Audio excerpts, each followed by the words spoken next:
you're like you're like kind of a mini superhero.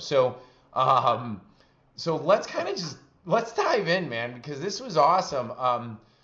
Do you mind sharing everybody just some background on how you got to this race experience where you run into what I would consider a very scary man, and then somehow convinced him to live with your family and pretty much beat the hell out of you for 30 days or 31 days? I'm not sure. Yeah. Well, like most of the stuff that's happened to me in my life, this wasn't planned.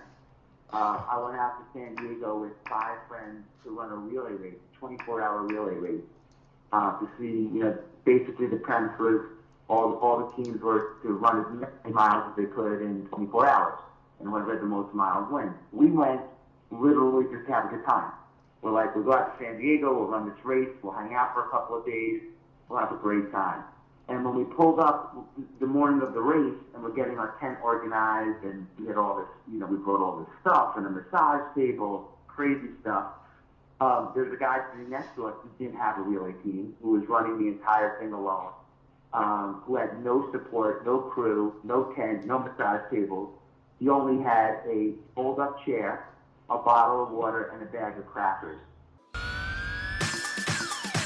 Welcome to the Ed O'Keefe Show. Transform your mind, accelerate your business, energize your body, and inspire the world. Now here is your host, Ed O'Keefe. Hey everybody, it's Ed O'Keefe, and welcome to another episode of the Ed O'Keefe Show. I am so excited to get to introduce you to a new friend and someone I've just spent a lot of time with, Mr. Jesse Itzler. Jesse is the founder of Marquis Jets, which he ended up selling to Warren Buffett's company for an untold number of dollars that I have a feeling is a lot, considering Jesse and his partner took the company from zero to doing billions, yes, billions of dollars in sales before they sold it to NetJets so many years later. After that, he is also well known for the Zico coconut water brand. He came in as an investor with the founder at a really cool time that is shared in a book called High Hanging Profits. That author did a phenomenal job of telling the story of, I think it's Mark Rampolla, just is coming to my mind right now. And he did a phenomenal job of sharing the behind the scenes of Zico. But I don't want to go off topic. And then just recently, Jesse had my wife and I and like 100 other people at their lake home. So anyhow, long story short, for a charity event called Hell on the Hill.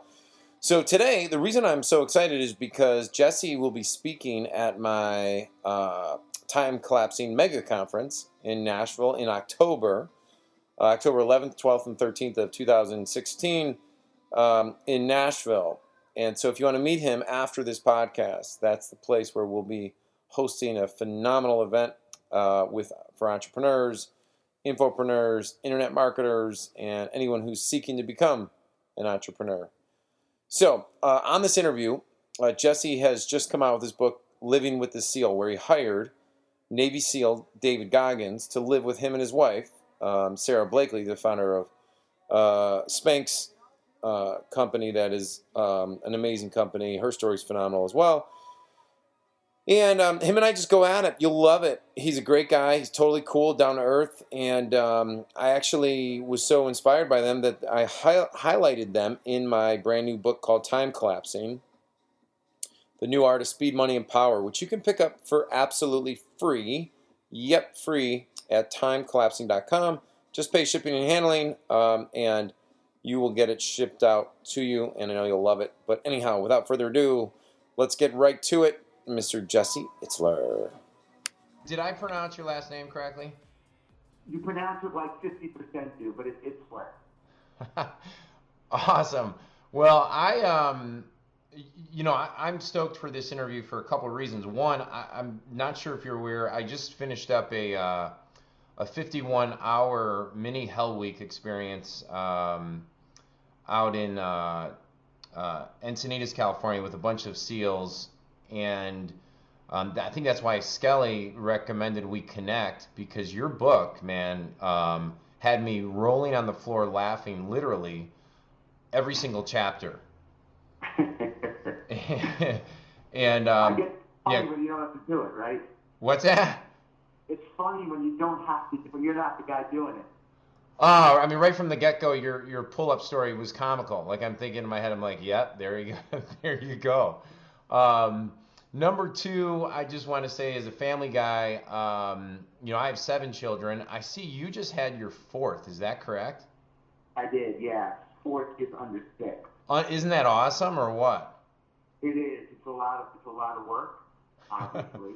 But it's unbelievable. Love it. Love it. And then as an entrepreneur, I have a couple of businesses, and so as I'm reading this, I was like, who is this guy? I mean, you're just doing a lot of amazing things. So we're going to cover a lot of it, and I think in some ways, not to just really pat your back too much in the beginning, but just to say, like, you're like kind of a mini superhero. So let's dive in, man, because this was awesome.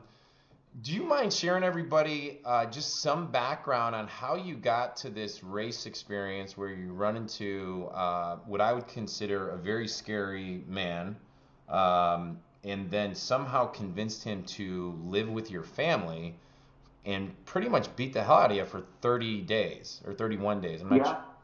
Well, like most of the stuff that's happened to me in my life, this wasn't planned.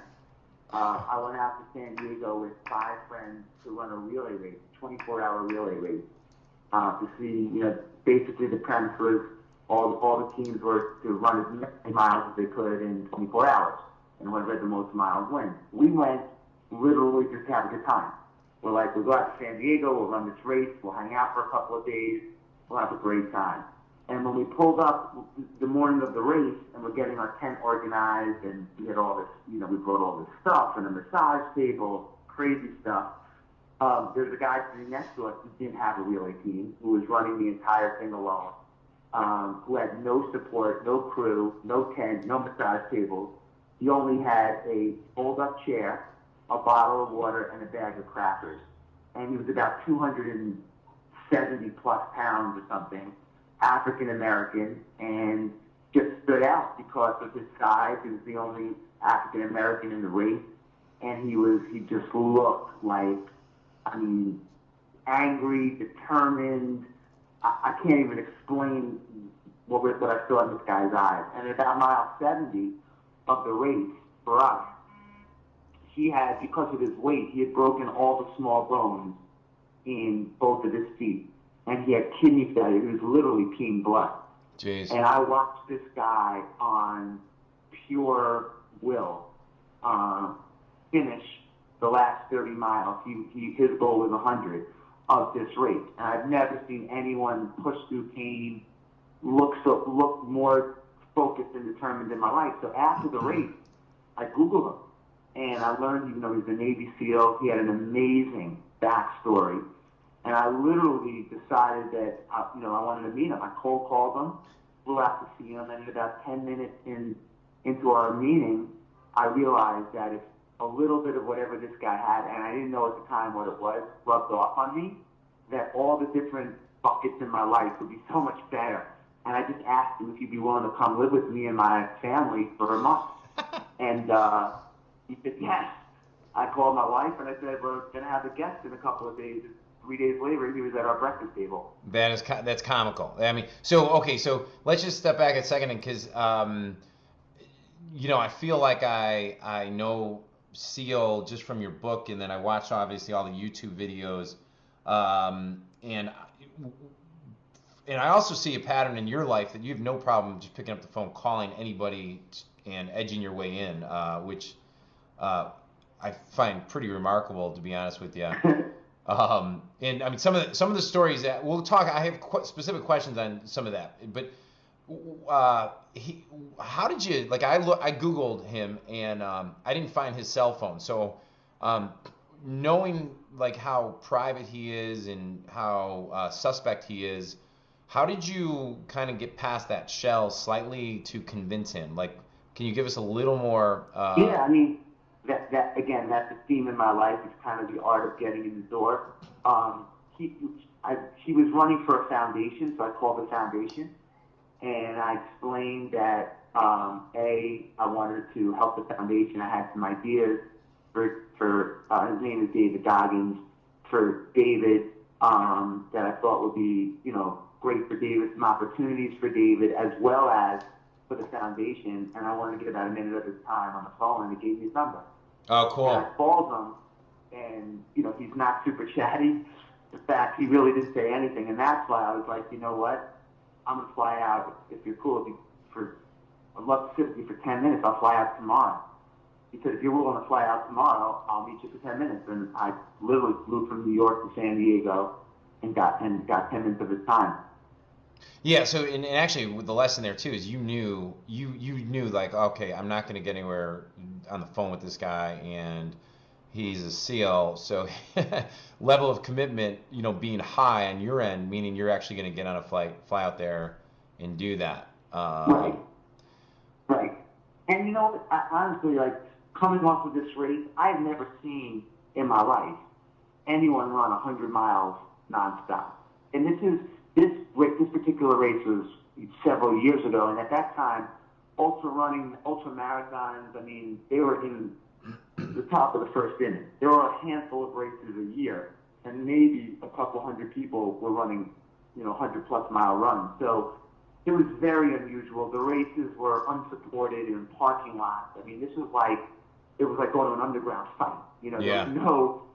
And so to watch this guy, it left such a lasting impression in my head that I really wanted to meet him. And this has been a theme in my life. Like, whenever I meet someone that intrigues me, that has some kind of superpower or whatever, yeah, I try to meet him.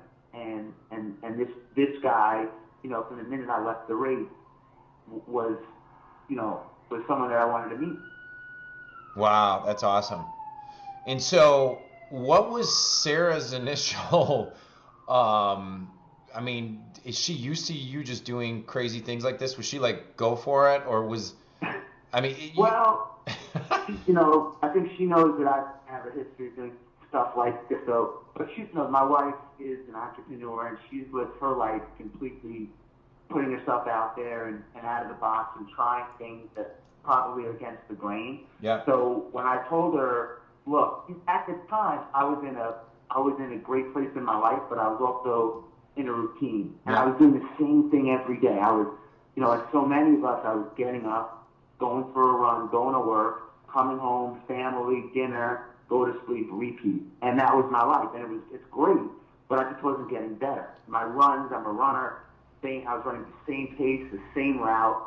My work, it was the same kind of thing, and I just wanted to mix it up. So when I told her that I was going to, that he was going to come move in, I explained that this was about getting in great shape, but this was really about making me look at things, business, personal life, all the buckets in my life completely differently. Like, I wanted him to turn me upside down, and I wanted to get in great shape, but I wanted the psychological side of this amazingly disciplined, consistently disciplined Navy SEAL. Like, what makes a guy like this tick? How did he have the ability to finish this race through all that pain and challenge? And how do I get that? How do I put that into my workouts? How do I put that into my business?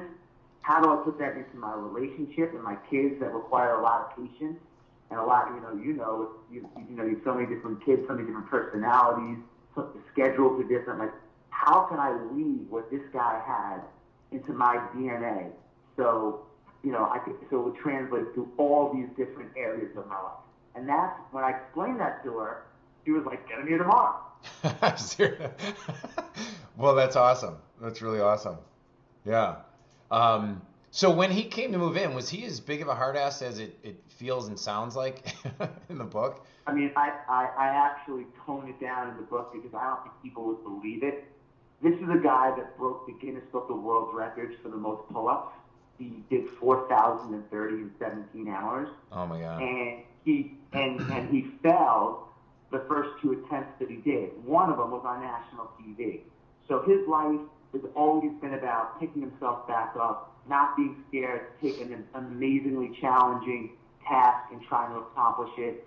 You know, that's kind of how he lives his life. When he came into my house in New York City in a high-rise apartment with air conditioning and heat, it was a complete shake-up for him too. But he was a complete hard ass and a no nonsense. Don't be late. No, like there was no. We weren't. I'm not here to be your friend was his attitude. I'm here to get you in shape and make sure that every day sucks. Yeah. Basically. Yeah, and he probably saw too a pattern where like, well, Jesse. Well, I'll frame it and you just jump in wherever you want. Like one of the things I loved about this story, and one of the reasons why I wanted to go do Kokoro Camp, which is what Commander Divine calls his 51-hour camp, was because as you get older, especially if you're an entrepreneur, and if it's going well, you can really dictate and control everything in your life, with the exception of obviously now having kids. They have teachers and coaches, but outside of that, there's really no one telling me what to do. And so to have a guy come into your life, he probably saw like, okay, the first thing I'm going to do is just totally, I wanted to swear, just totally mess with Jesse's entire structure of the world. Like he's going to shatter it in some ways. Yeah, and that's what he did.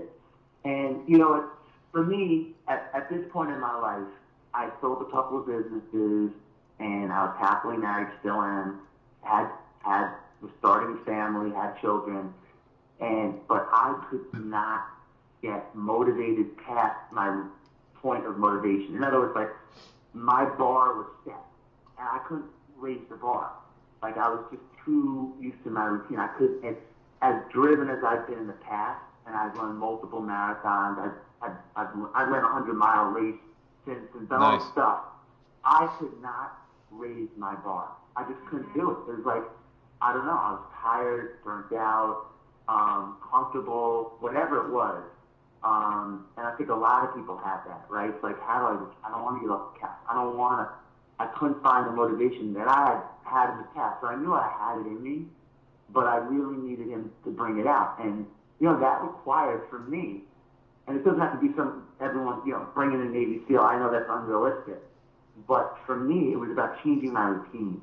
It was about doing things that made me uncomfortable and getting comfortable doing it, and figuring out what was in my reserve tank to get better. Because only like when I tapped into, when he was pushing me so hard, and only when I went past the point, I dug into my reserve tank, did I get better mentally, physically, and that's really what started to build a layer of mental toughness. Yep. That, again, in all the buckets of my life, that I needed.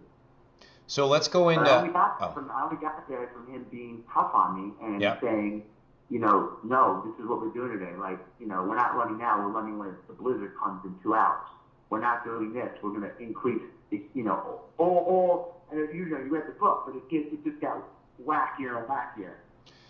Yeah, and you know, it's that old age question, which is like, can you forge grit and can you forge mental toughness? And the fact of the matter is, I mean, you've proven that you can. You can take it to the next level. You know, what? Yeah, I mean, I think this China. I think everybody's born with some. Let's say the mental toughness scale is 1 to 10. Everybody is on the scale. You might be a 1, or you might be the toughest guy on the planet at a 10. But the only way to go from a 1 to a 2 or a 7 to an 8 is you can't read a book.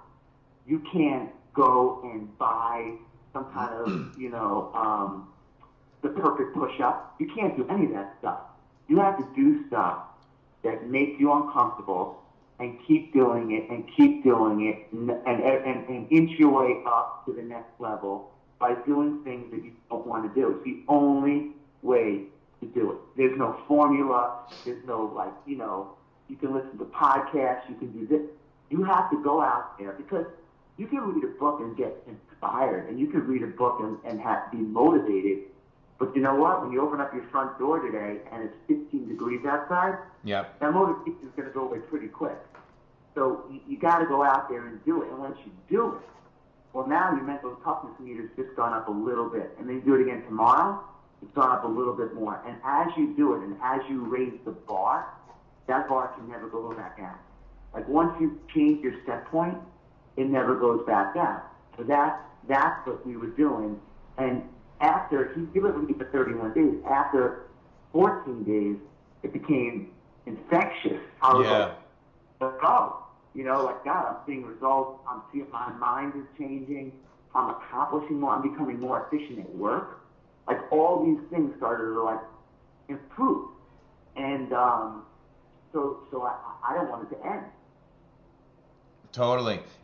Your physical forged more mental capacity or even awareness, you know. It's like you write about it. Was it later in the book? And one of the questions I was going to ask was like, where was that turning point where you're like, it doesn't matter what he frickin' throws at me, I'm game, and I know now that I can just keep grinding it out. Was that around the 14 day mark? Yeah, I don't think there was a specific thing. You know, as you know, the first day he came, we went and he wanted me to do pull-ups, and he wanted to gauge. 10 minutes into our journey, we went down to the gym, and he wanted to see how many pull-ups I could do, and I jump up the bar, and, you know, I do 8, and then he says, all right, take 30 seconds and do it again, and I do 6 or something, and he says, all right, wait 30 seconds and get back on the bar and try it again, and I do maybe 3 or 4. And I'm done. I'm cooked. My arms, I'm kicking to get over the bar. And then he says to me, all right, we're not leaving until you're going to do, until you do 100 more. And I said to him, like, I thought he was kidding. He doesn't kid. He doesn't joke. And he said, no, I'm going to prove to you right now that you are so much more, that you're capable of doing so much more. And he's like, and, you know, your brain just goes to know right away, but you can do it. And it doesn't matter how long it takes you. I'm going to prove. So I sat down there in the gym, and it took me a couple of hours, 2 hours or something, but I did these 100, one at a time. And what he showed to me there, and this is a theme throughout his entire stay, was that, and it goes back to reserve tank, that we're all capable of doing so much more. And his line was, when our brain says we're done, we're really only 40% done. Because, you know, we're trained, our brain tells us that the first sign of discomfort or pain to stop. That's our way of protecting ourselves, like, stop. But, and I love to use this example, look at marathons in this country. There's 600,000 people run marathons in the United States, I think last year. In 2015, pretty close to 600,000 people ran a marathon or entered a marathon. Of that 600,000, well over 90% finished. So why? And of that 90% that finished, probably almost all of them experience or hit the wall. We all know the expression like, oh, you hit the wall at mile 18 or 22 or whatever. Yep. So how come people are hitting the wall, 600,000 of them, at mile 20, but are still able to finish the race? Because they're digging into that reserve tank. They have 40 to 50% more in them, and they're finishing it, and they're going past that first stop signal from their brain to finish the task. And after, you know, to go back to the original question, about 2 weeks of every day digging into this reserve tank and pushing myself, I started to realize I became able to shut off that initial, like, stop. Yeah. And just realize, like, oh, come on, brain, are you kidding me? I'm way past this point. I've been here for 2 weeks. Like, I got 3 more miles to go. Like, stop telling me that. I don't want to hear that thought right now. So it took about 14 days, so you're probably right. It took about 2 weeks. I'm not saying it got easier, because it didn't. I'm just saying that I started to realize that, wow, I am such a wimp. Like, I had to do so much more than I thought I was able to do. So which workouts, which ones, when you look back on that, probably were the tested you mentally most, and do you mind sharing the story behind that? Some of them weren't even as physical as you would think. Like, obviously, if one day we did this thing called the 4-4-48, where we ran 4 miles every 4 hours. Right. So if we started at midnight and ran 4 miles, we would do it again at 4 a.m. for 48 hours. And that was super hard because, for one, it was a brutal winter, and it was brick cold. I mean, it was so cold. And we were going at midnight at 4 a.m. and it was snowing, and then you couldn't get back to sleep because you're all excited and worked up, and so that was really hard. But there was also and we jumped in a frozen lake, and that challenged me. I just didn't want to do it. And so there's all these kind of physical/mental challenges, but the 4-4-48 was particularly difficult for me because it just broke up the regular go to sleep at 10, 11 o'clock, wake up at 6, and then start your day, and forced me just to kind of reprogram my head to kind of get excited to get out there, or, this is very hard to do. It was very hard, physically and mentally. And which ones were the most fun? I'm going to guess which one it is, but I'm going to let you answer it first. Anyone they were all fun when they were done. They were all fun when they were done. Looking back on it now, I like them all. They all stunk, but they were all. It was so unorthodox because usually you sit with a trainer, or you read something, or you set up your own program, and there's a build-up. There was no build-up here. There was no we're going to ease into it. There was no easing.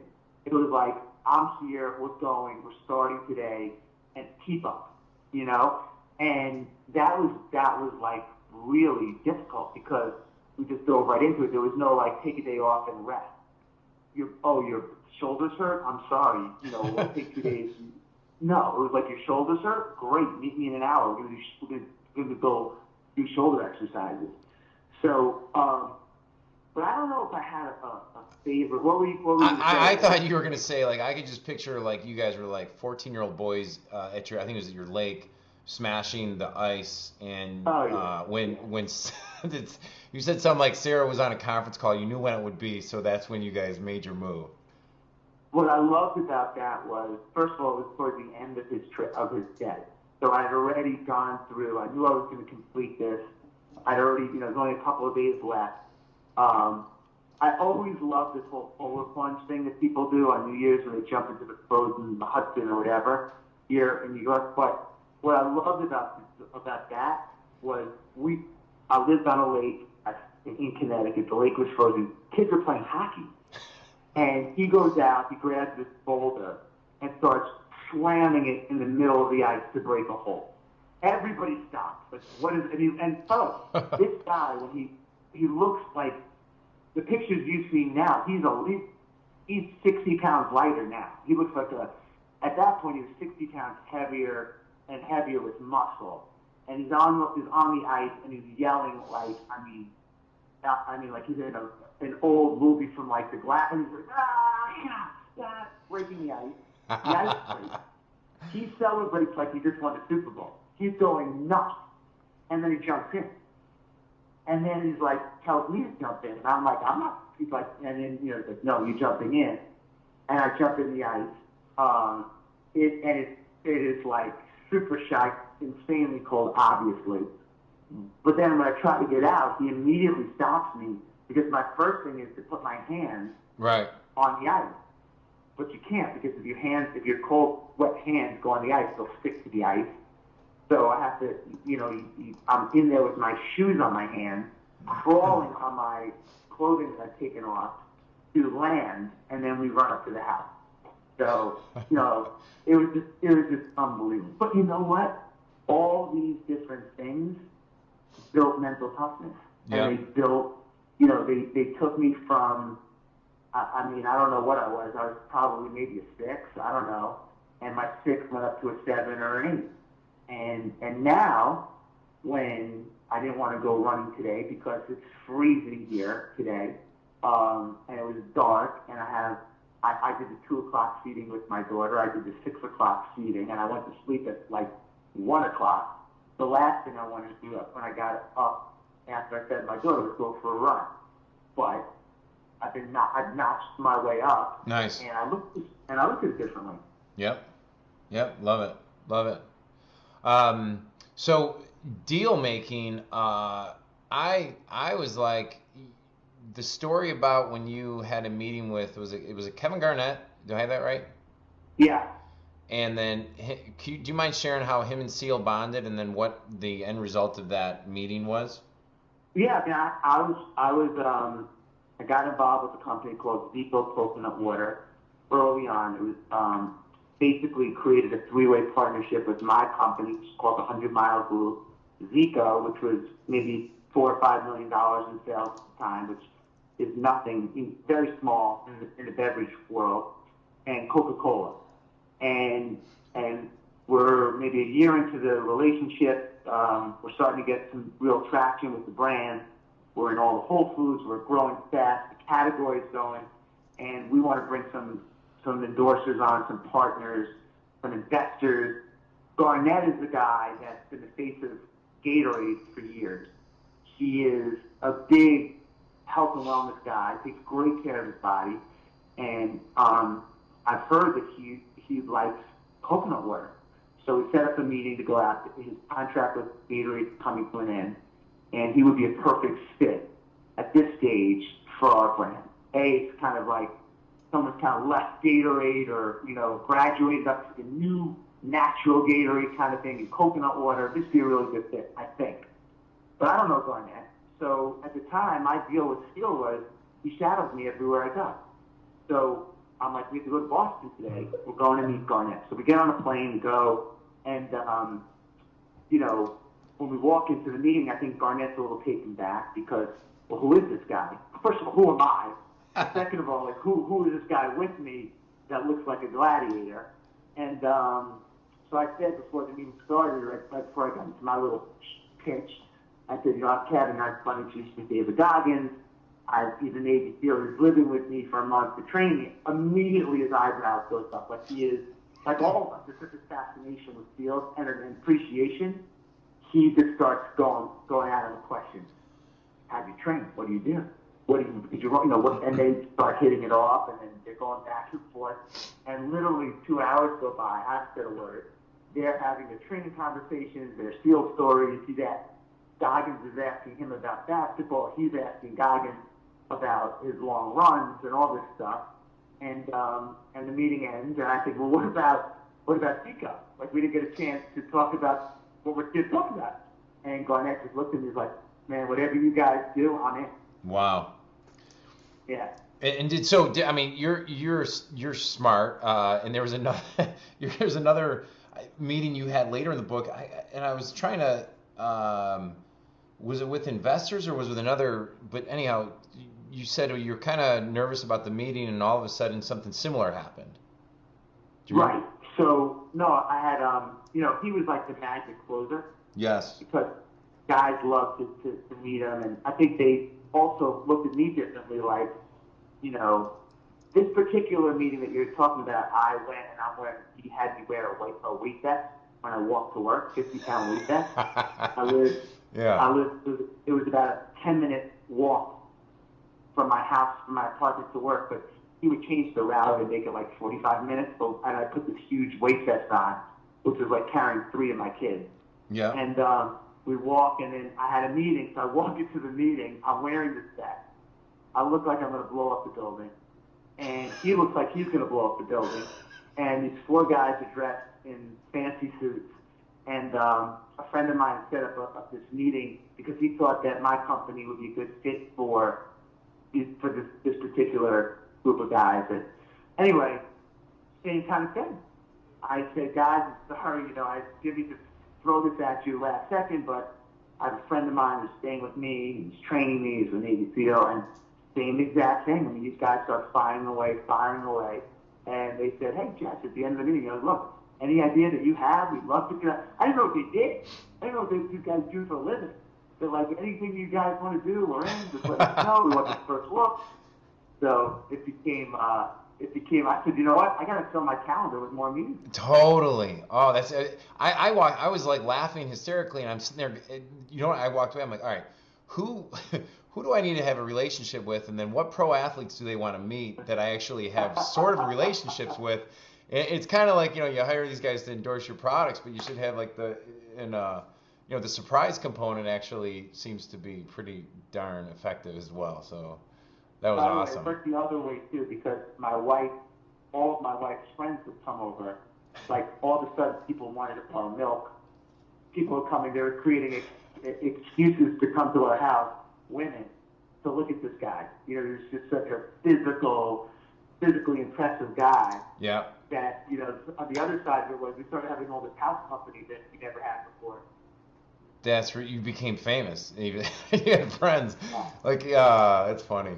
My wife and I always joke about how when we lived on the north side of Chicago, we had all these friends, and then all of a sudden we had our first daughter, Grace, and they all stopped by one time, and then they never showed back up, and then we had to move back to the old neighborhood where we live now, and then we had friends again because they all had kids, so it was just comical on that side. Yeah. So, all right, so the skinhead story sounds way too good to be true. So I just gotta let you share this because I was laughing hysterically and I was able to picture it, and it's sort of one of those stories where I almost was like, I'm surprised they even shared it after you did. Do you mind sharing it in your own words and how it kind of went down? No, I mean it's 100% true, and you know, I had a couple of those. In fact, I left 2 or 3 of those similar kind of stories out of the book just because I thought that people wouldn't believe it. You know, I mean, it was just some of the stuff was so remarkable, but it all happened. Yeah, I mean, we were in Georgia, where I live now, visiting a house that we were building at the time.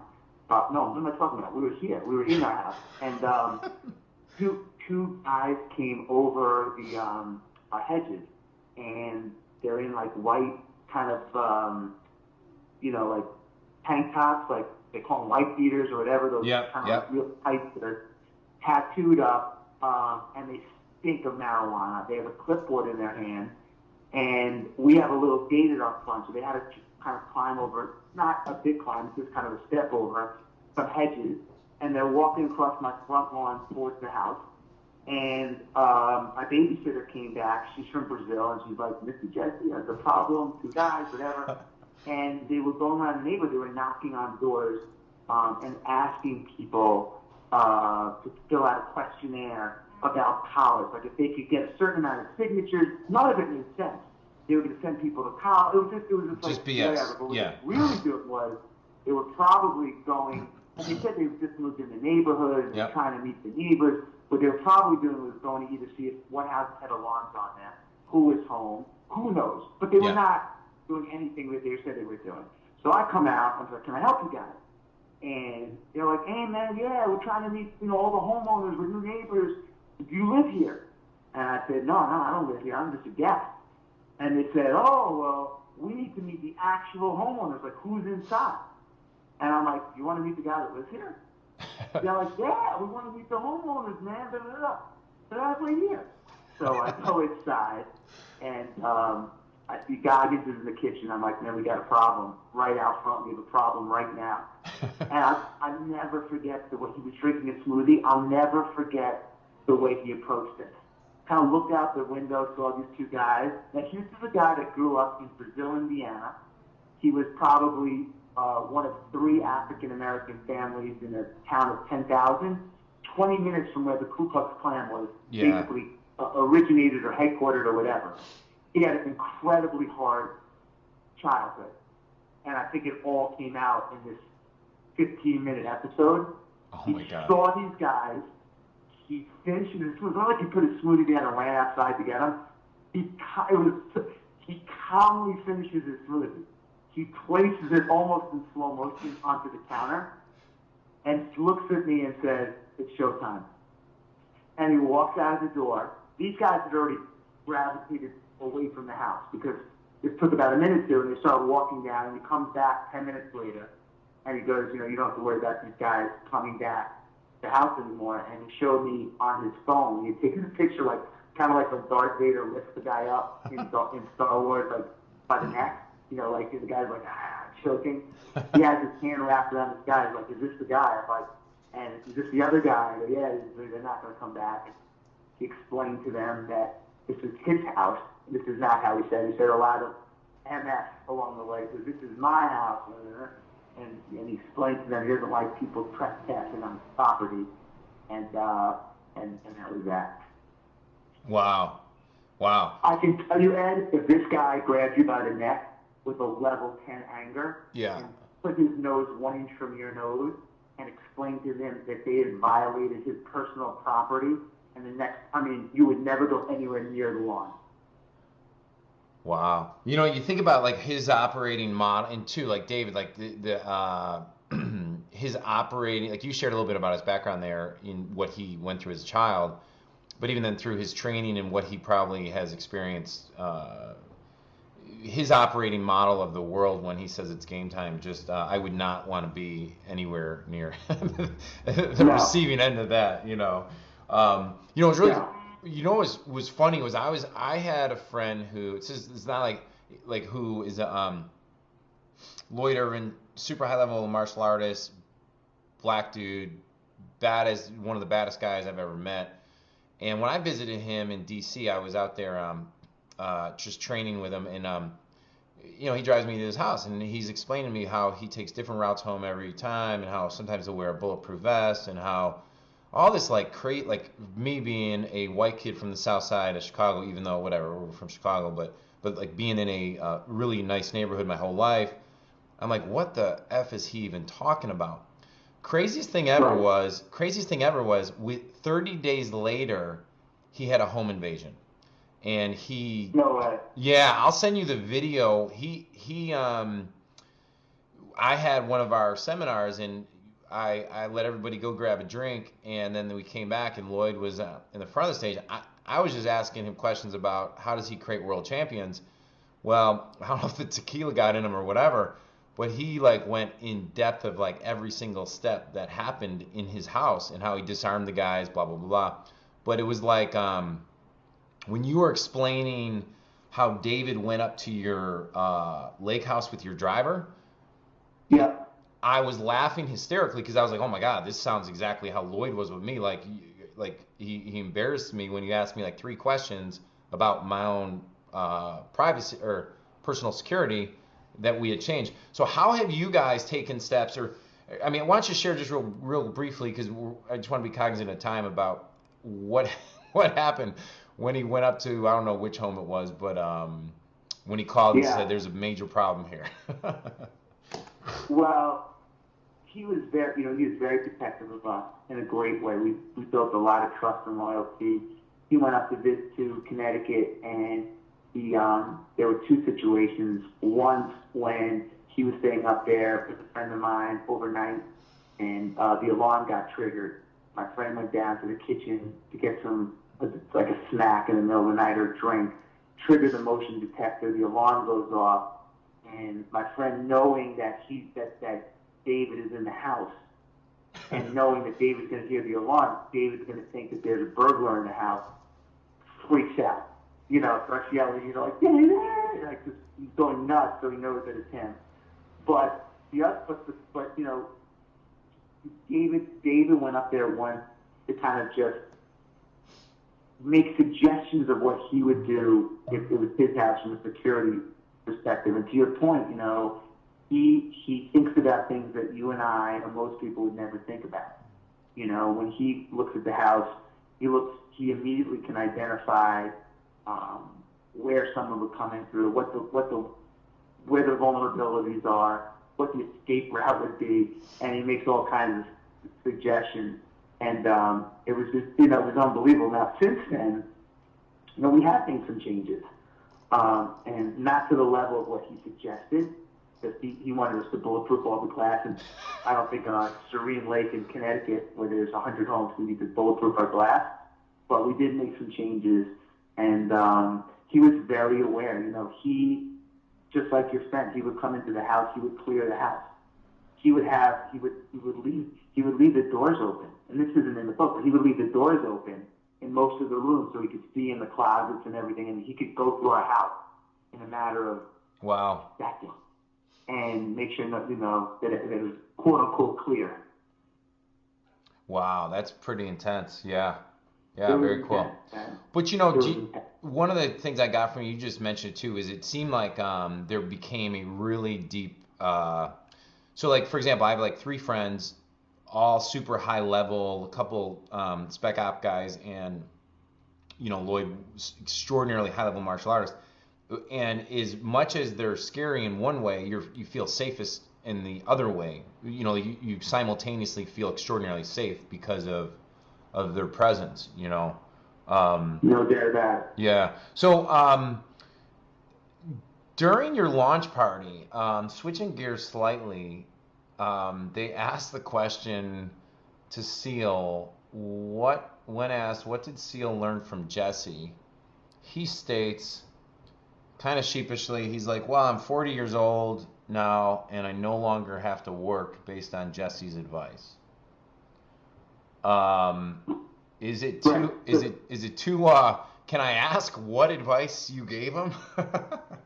Well, he did it all himself. He has made a career now.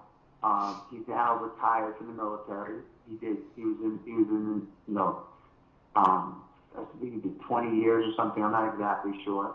And since then, he has been on the Patriot Tour, which is a tour with Martha Luttrell and the wife of the American Sniper and others. And they talk about, they're incredibly motivating. They have amazing stories. So he's done a ton of speaking gigs around the country. And, look, he lives an incredibly simple life. So he lives out of a knapsack. He doesn't care about, fancy house, fancy car, fancy this. He likes to run. He likes to work out. He likes to do little speaking gigs. And he's been able to save, and I think that, we've made money. I've made money. I've lost money. I've spent money. I've made more money. And I just, I think he got a couple of tips that resonated with him about the importance of, living within your means, saving, paying cash versus credit, not overextending yourself, and for everything you make, putting X away. And he really doesn't have to work anymore. A lot of that is because he doesn't have a lot of overhead. It's him. Sure. But a lot of it also is his ability to, to make good investments, and we share some investments, and to make good decisions. Nice. He does. Very cool. Very cool. You mentioned superpowers. Like that's a buzzword. I just wrote a chapter for my book that I'm wrapping up called The Art of Time Collapsing, and the concept is how to create the life you want right now instead of waiting. And everything you do is time collapsing. You seem to have figured out the matrix in some ways, where most people are still stuck in like the traps, So I have a 2-part question. One is, you were out hustling as an artist and as kind of a creator in your early 20s, and I think anyone who becomes successful has to hustle and go through that period. When did? Well, let me just back up a second, Jesse. So when I look at your life, it reminds me a lot of mine, just not maybe at certain elements are slightly weighted differently in positive ways. When did you figure out you could just say wouldn't this be cool, and then you just go create it? And you've done that with business, you've done that with your sports, you've done that with your wife, you've done that with your family. Was there a moment you kind of started waking up to figuring out that this is how creating things works? Well, I've been in very different businesses. I was in the music business. I had a private jet company, coconut water, just all different kinds of stuff. And the common theme is I had no past experience or training in anything that I did. Right. I didn't go to school to be in aviation. I didn't know anything about the beverage world. I I didn't know anything about music or management. And I've always been like, get my foot in the door and figure it out after. Because we spend so much time trying to, a lot of times if you can get into the door first, that's the hard part. You might have a great idea, but if you can't start or get in the door, it doesn't matter. So I was always like, let me just get in there. And then once I'm in there, I can buy time, figure it out, hire my weaknesses, and build it, and call audibles, and I'll be able to navigate it. So I've always operated like that. By the way, steel is no different. I didn't go into this thinking I was going to write a book, or I went into this just for my own personal journey. Yeah. And I ended up calling an audible, writing a book, and it's become something that I think has a lot of legs. I'm doing a series of books now of living with interesting people. No. I'm going to live with a monk next.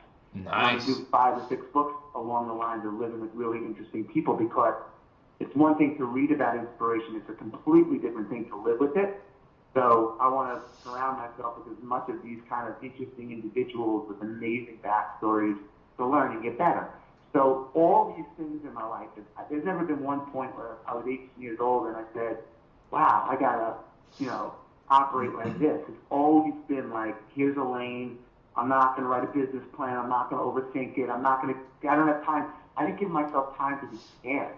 Yeah. I just always gone. And I've never, I think one of the biggest gifts that we can give ourselves is to not be scared to be embarrassed. And I've had plenty of egg on my face along the way, but, I've never been scared to be there. Every time you put yourself out there, you take a big risk. You're writing a book. You have a podcast. You have whatever. You're starting a new company. You are a musician putting out a new song. You're an artist with a painting. You're a brand with a new product. Whatever it is, you're putting yourself out there for review, for criticism. And, if you get scared by that or intimidated by that, then a lot of times, you won't do it.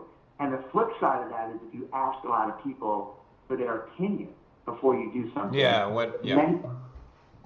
Many times you're just asking because you want validation, and you're either going to get validation, or why do you really need validation for yourself, or you're going to get, oh, this is a good idea, then the big guys would have done it, or someone else would have done it, and then that might discourage you. So I've always been like, man, this feels right in my gut. Yeah, let the market decide. Yeah. Get it out there, right? So then, would you consider that if I was like just observing you, I'd say that's Jesse's freaking superpower. He just throws shit at the wall, it makes stuff happen, and knows how to audible and be flexible as he goes. Is that a good summary, or would you say it's something slightly different than that?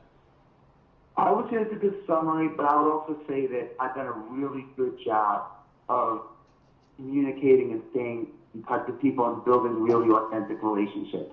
Because, at the end of the day, that's the most important thing. Yeah. And for me, it's been my network that's been the greatest asset for me. And that network has been built on years of staying in touch with people that I care about or have a connection with. Ed, I'm going to stay in touch with you, man. You never know. Yeah. And that's really been a big part of my ability to do stuff. You start marching your jet. Now you have a product that you can sell for $100,000 to $250,000 per jet card. Having that network of Wall Street guys was critical, and I built that. I built that network from staying in touch with guys that made, $50,000, then $100,000, then $250,000, then $5 million that could afford the product, and not knowing that they were going to be, when they were $50,000 guys, they were going to be $5 million guys. Just connecting with them, staying in touch, writing personal cards, and really investing a lot of my time in that. It's a really valuable thing, and anyone can do it. So you said it before. Are you still doing like 50 personal cards a week, or was it? I don't do as many, but I used to write handwritten notes all the time and mail them out 10 a day, 3,000 a year, and I would just send them out to people. But yeah, I spent a lot of my 20s going out and being connected and connecting dots. I remember, Ed, I was always the guy that if someone asked me, you did the Knicks song. I wrote the song for the theme song for the Knicks when I was 22. It was a big deal in New York. Yeah. And people thought that because I wrote the theme song, I could get tickets or I could do anything because I had all these connections with the Knicks. I had no connections. They paid me a check, I actually lost money on the deal after I paid the studio and my producer.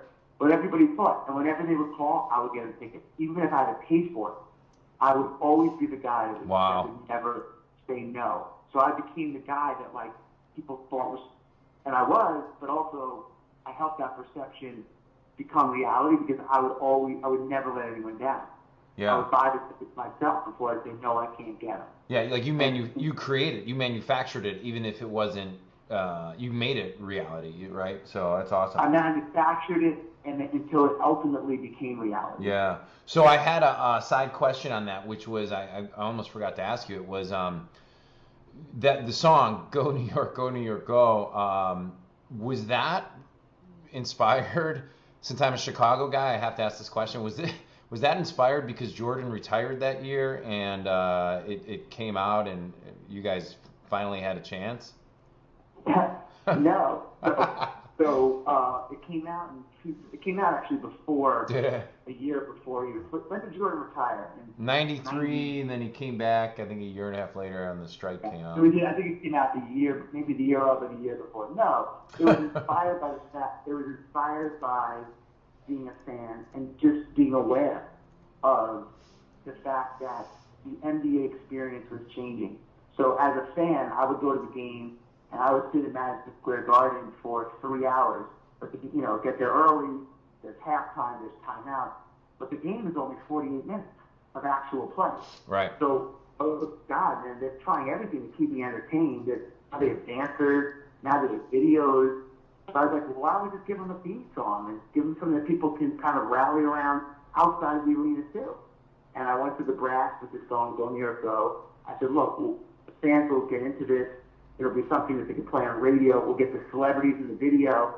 They didn't think it would work, but they gave me a chance, and it worked. It became the number one song in New York. It became awesome. A really big deal. So you pitched, that was something you just created. They weren't hiring someone to do it. You just did it. I literally created it and walked in there and said, what do you guys think about this? Dude, you're awesome. And I kind of really said, guys, you got to trust me on this.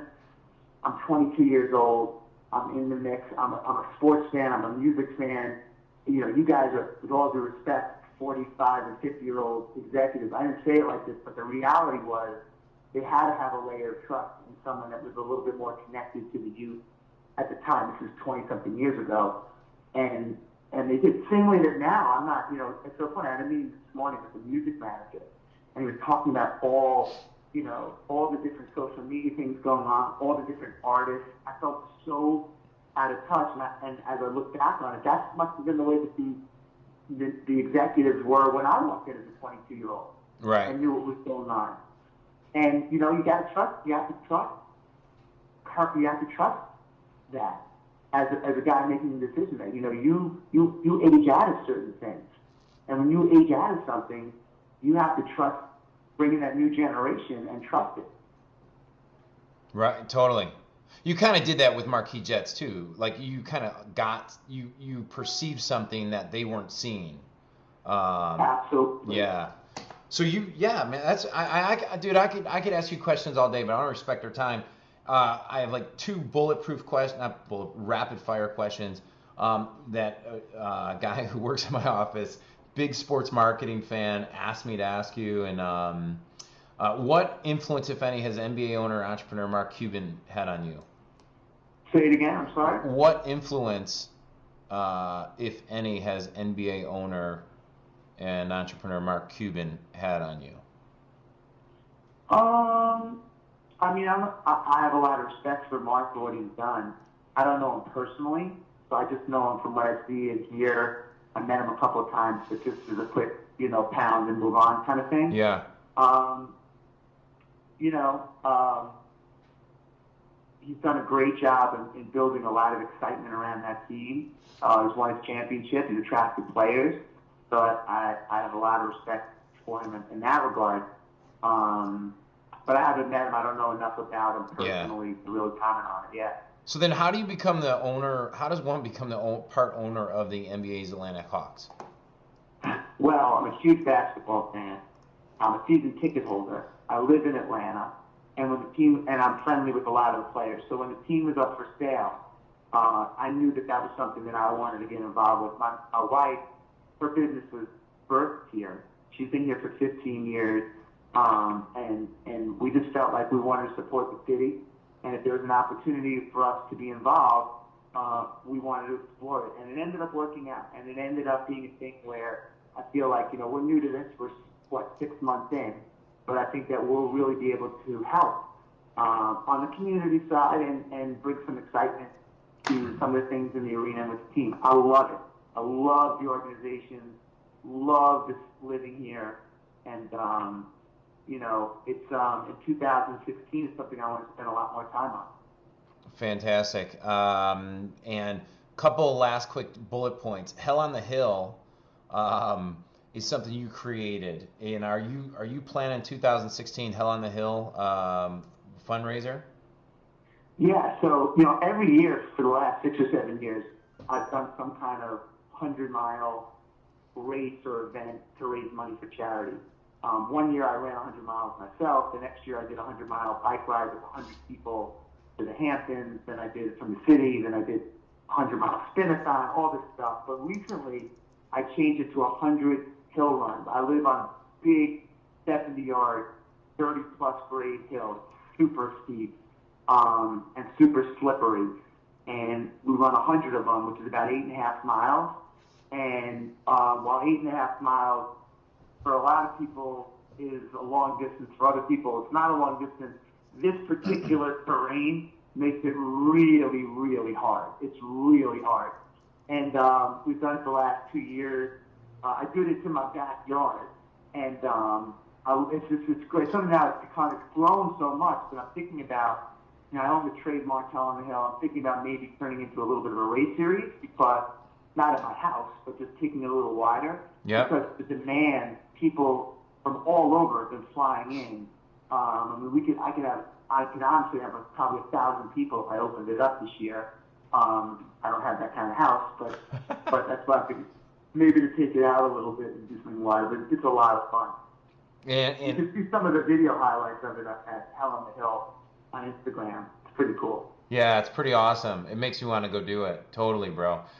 Well, you got an open invite, Ed. Oh, thanks. I will take you up on it. And it actually inspired me, because I was like, locally, I'm like, for my birthday, we threw a big party in my backyard. And I'm like, I want to do like a 4-hour grueling something in the neighborhood challenge that is for, because it's just, I enjoy the suck part. Like, I enjoy going past that, timeline where, you just got to allow that space to, you just got to go somewhere else. And it just, that's the stuff, that us non-pro athletes who weren't born with, 6'8", jumping 45 inches, that just, we might not be able to do that, but we could go somewhere deeper inside ourselves and, I'm always trying to create. This year I'm running 2,016 miles for 2016, and I'm always trying to create, like, it's so hard every day. I'm 47. I've been running for years, decades. It's so hard to keep it up. You have to, for me, I have to create some kind of game, challenge, put a race on the calendar so I can look ahead at something and look forward to something. So this year I'm going to run 2,060 miles, which is funny because it's only 5.5 a day. It's still a lot of miles, but go ahead and miss 3 days. Now you're 16 miles behind. It's not so fun anymore. And but that's been a fun thing to look every day. It's only been a couple of days here, but that's been a fun thing. And then we created this thing called the 2016 of everything. Yeah. I'm doing on Instagram, which is basically challenging people to do 2016 of 5 movements, which burpees, push-ups, sit-ups, dips, and squats in 31 days. So that's got a lot of momentum to it. Because I'm doing that with you, and I said, I was like, man, this is awesome, because the fact of the matter is, all these people are gonna ruin all their diets because they're gonna start for 3 days and suck, and then they're gonna be back doing what they normally do. With those 5 body movements, man, you can literally reshape your whole body by just doing that. You know, I did it. I thought it was. I'm like, this is gonna be so easy. And you want to create a balance so it's hard enough for people, it's challenging enough for some, but you want people to be able to do. I did it today, so I'm just gonna do 65 a day. That's like I'll do 65 a day, and I'll be done in 31 days. But you go and you do 65 burpees and 65 push-ups and 65 sit-ups and 65 dips and 65 squats. First of all, it took me 20-something minutes. The second of all, it was hard. Yeah. I was like, this is a lot harder than I thought it was going to be. It was hard. And I don't really want to do it tomorrow. Well, I'm going to. But You know, yeah, if you're game, man, I'll fly to, where are you at? Are you in Connecticut or Atlanta right now? I'm in Atlanta. Like, we should do like a 3-hour grinder where we just do a different exercise every minute on the minute and just, and like, just get like, you know, that'd be, yeah. Well, we can definitely do it. My workouts here are, I do a lot of stadium runs. Yeah. I have this little stadium at Oglethorpe College, which is not far from me. And it's pretty brutal, man. I mean, it's usually, you can come anytime you want, Ed. You're talk about that offline. You're awesome. Where can people go to support you? Living with a SEAL is the book, and I'm obviously gonna keep. I mean, even on my Facebook, all I do is talk about it. And by the way, man, I mean, you know, you write like nowadays with book promoting. I'm actually interviewing a good friend of mine, Lewis Howes, who just did a New York Times bestseller. But this book is gonna have legs to it because it's so freaking good. My nephew-in-law, my brother-in-law, who's a colonel, like people are just popping up, hitting me up left and right, saying how great it is. And I have like 30 books I haven't finished yet. I finished this. Like, so where can people, obviously on Amazon.com, they can find the book. Where can people find just more to support all your other journeys and stuff like that? Man, I'm really excited about it. You're the best, man, and I'll connect with you. All right, cool. Well, keep me updated on everything, and you need anything else, just let me know. All right, you're the best, man. Enjoy those kids. Okay, cool. Thanks, Ed. See you, bro. Hey, it's Ed again. Real quick. If you like this interview, then I know for a fact that you would love our time collapsing mega conference that is coming up in October 11th, 12th, and 13th in Nashville. I have assembled a world-class group of entrepreneurs, investors, and other, what would I call them, high-performing disruptors whom will be there sharing how they have literally grown their businesses at ridiculously fast speeds in record times. And they're going to be there to share it with you. So we will have guys like Jesse Itzler, who is the founder of Marquis Jets, one of the investors in Zico Coconut Water that sold to Coke, and is currently a part owner of Atlanta Hawks, and I know has a ton of other amazing things going on. My good friend Rick Steele. Rick runs a $70 million e-commerce company that sells cordless window blinds. Yep, over $70 million a year. And the amazing thing about Rick is he's like doing World Championship Tough Mudders, which if you haven't ever looked at that, that's the 24 hours. Yeah, just go till they either die, drop, quit, or you finish and you do the 24 hours. My good buddy Roland Frazier, who I have interviewed on this show, will be there as well. And he's actually doing 2 talks. One is behind the scenes of the top 25 fast-growing internet retail companies, and how are they doing what they do? What's the tech look like? What's the infrastructure look like? How do they go into one market and pick a small, thin slice area and then expand into broader markets? Kind of like how Amazon did it with books. You know, they were only selling books. Now they sell everything, right? My buddy Vinny Fisher, who sold well over multiple hundreds of millions of dollars in many different industries, and on and on and on and on. We will have a world-class lineup from guys who are selling stuff successfully, multiple 6 and 7 figures on Amazon, e-commerce sites, just random things. I have people in the homemade, I don't even know what the right term is to share with you, but they will be there and sharing what is working best in their business. Most importantly, I would like to get you in a live environment where you can see and feel and experience firsthand what it's like to have quantum breakthroughs and to experience what time collapsing is real in firsthand. So last thing is that if you want to register, we currently have our early bird special. You can find it over at timecollapsingmegaconference.com. The best thing, if you're new to being an entrepreneur or you're an advanced pro, you will also get my 6-week time collapsing course, which is video training and audio training from some of my past live events, from actual modules that I walk through, how to research markets, how to generate traffic, how to use persuasion, all that fun jazz. And if you don't have any of that and you're like, well, I don't even know what you're talking about, then you should probably start with my book, Time Collapsing, The New Art of Speed, Money, Power, and Meaning, which you can find over at timecollapsing.com. Just check it out. I appreciate you. We're giving it away free, and we just ask that you pay shipping and handling, and we go from there. We want to spread the word and transform as many lives as possible, as quickly as possible. That's it. Thanks for listening to this episode of the Ed O'Keefe Show. I appreciate you, and I wish you the best. And also, check out our if you haven't checked us out on Facebook, get on Facebook. You know, we're doing new cool stuff. Do a lot of Facebook Live recently, and I'd love to see you face to face on Facebook Live. That's it, and have a great day. And thank you so much for tuning into this episode of the podcast. You can find the show notes for this episode as well as all the other podcast episodes by heading on over to edokeefeshow.com. If you would, please go subscribe to the podcast on iTunes and leave a rating and review. Rating and reviews truly are the best way for you to show your appreciation for the show because they help more people find out about the podcast and decide if this is the one for them. So until next week, it's time for you to go out there, take action.